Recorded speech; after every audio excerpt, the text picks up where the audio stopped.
Hola y bienvenido a mi canal de YouTube. Hoy vamos a hablar sobre un tema súper interesante para los deportistas de más alto nivel e incluso para los entrenadores, los test de lactato. En especial vamos a ver cuáles son los datos más relevantes que obtenemos con un test de lactato, qué utilidad tienen estos test y cuáles son los errores más comunes que se suelen cometer. Finalizaré dando una visión muy diferente a la idea común sobre los test de lactato.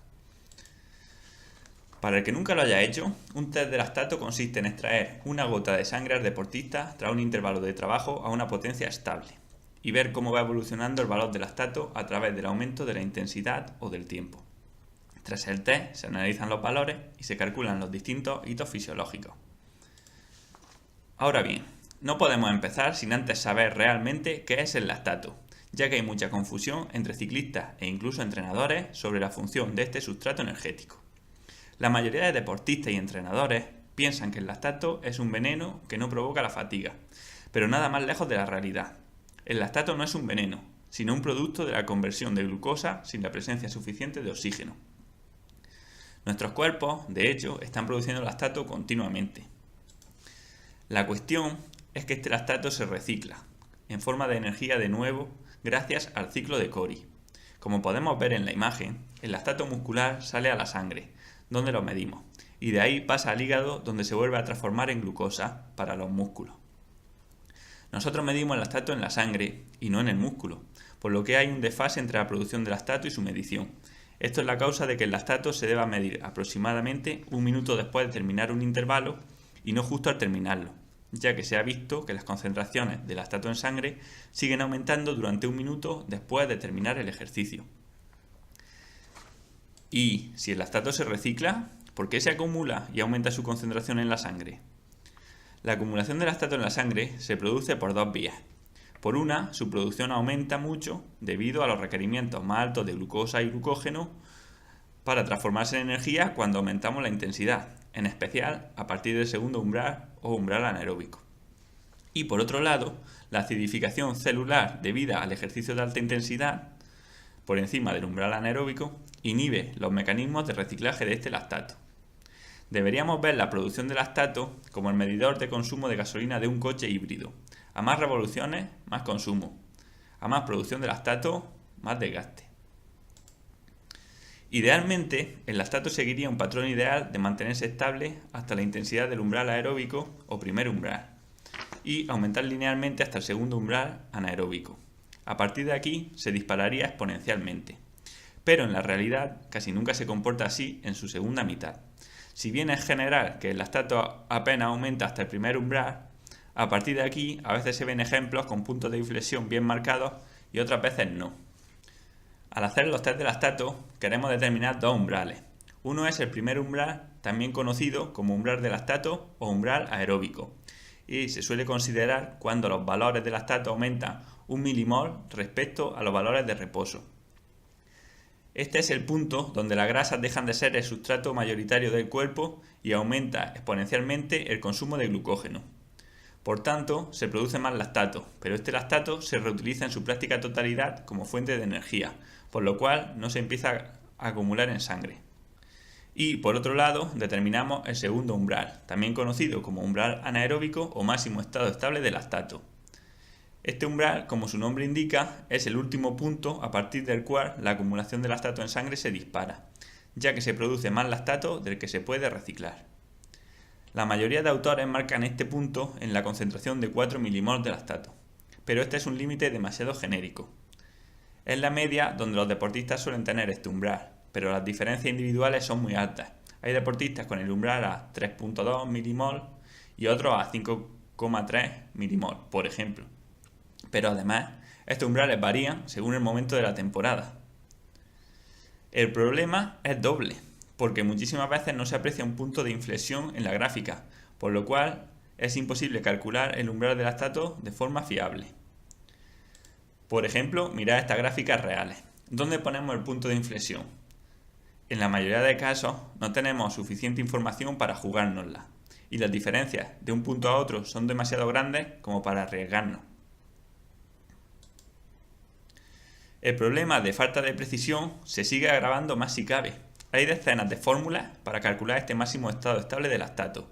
Según cuál utilicemos, la diferencia de vatios a un mismo umbral variará muchísimo y son incomparables entre sí.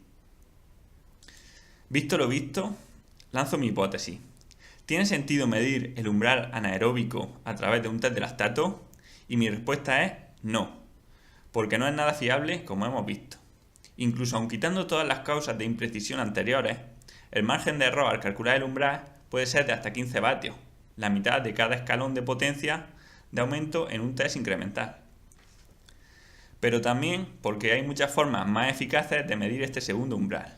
Por ejemplo, los test de campo, el típico test de 20 minutos, más o menos, mediante la estimación de la potencia crítica gracias a las curvas de potencia de los software de entrenamiento o mediante la realización de un test específico de máximo estado estable de lactato, que por otro lado también son muy costosos y largos de realizar.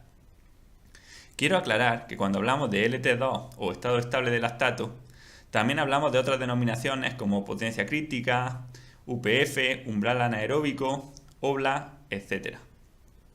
Antes de terminar, no olvidéis que aunque los midamos, estos umbrales son diferentes cada día, según el estado nutricional, fatiga, ánimo, temperatura, calor, etc. Mi propuesta es que solamente hay un umbral de lactato, y no dos como se dice en los libros. Este umbral de lactato se corresponde con LT1, o el umbral aeróbico, y es el punto en el que el lactato empieza a aumentar. Podemos marcarlo cuando el lactato aumenta 1 milimol respecto a la concentración más baja que hayamos medido. Esta es la intensidad en la que la producción de lactato aumenta debido al aumento en el consumo de glucosa o glucógeno por los músculos, pero que al trabajar en condiciones aeróbicas el lactato se reutiliza de nuevo en forma de energía. Esta intensidad de umbral de lactato se puede mantener entre 2 horas y 3 horas aproximadamente, según el tamaño de nuestros depósitos de glucógeno. Esta es la intensidad a la que se da el FAT-MAT, o el punto de máxima quema de grasa, hablando en calorías, no en porcentaje. Este es el hito fisiológico que marca el rendimiento en maratones y pruebas de resistencia, como las etapas de puertos largos en ciclismo de carretera.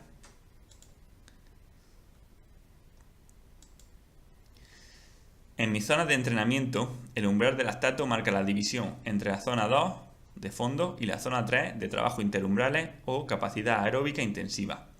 Y a partir de este umbral, la fatiga acumulada aumenta fuertemente. Entonces, ¿por qué deberíamos hacer test de lactato a un deportista? ¿Qué ventajas tiene? Bien, hay dos ventajas imprescindibles. La primera es que la motivación no influye en los datos, al contrario que pasa en los test de campo, donde tiene un peso vital. Y lo segundo es que es la única forma útil de medir el umbral de lactato, ya que no es funcional realizar un test de 3 horas, por ejemplo, a un deportista, que no realizará estos esfuerzos ni siquiera en una competición, normalmente. Pero, por supuesto, tiene inconvenientes, y dos de los más importantes son: 1. La precisión a la hora de calcular el segundo umbral o umbral anaeróbico es muy baja, como hemos visto. Y la segunda es que es un test costoso. Por ejemplo, cada tira reactiva para medir el lactato cuesta unos 3 euros y se suelen utilizar en torno a 6 o 7 para cada test. Pero además el medidor de lactato cuesta unos 400 euros y luego hay que añadir el resto de utensilios. Además necesitas una persona que sepa realizar el test, que esté contigo durante al menos 1 hora, que es lo que se tarda en realizarlo. Para terminar, dejadme acabar con una reflexión. No todo lo que se puede medir nos lleva en la dirección adecuada. Quiero decir que no porque podamos medir el lactato quiere decir que siempre tengamos que utilizarlo para todo. Igual que no por poder calcular cierta métrica tengamos que usarla en el proceso de entrenamiento. Muchos datos nos llevan por el camino equivocado y es responsabilidad del entrenador y deportista saber interpretarlo, ponerlo en su contexto y, en muchas ocasiones, no hacerles caso. Muchas gracias por vuestra atención, espero que os haya gustado y si tenéis cualquier duda o cualquier pregunta, dejadla en comentarios y trataré de ayudaros. La cultura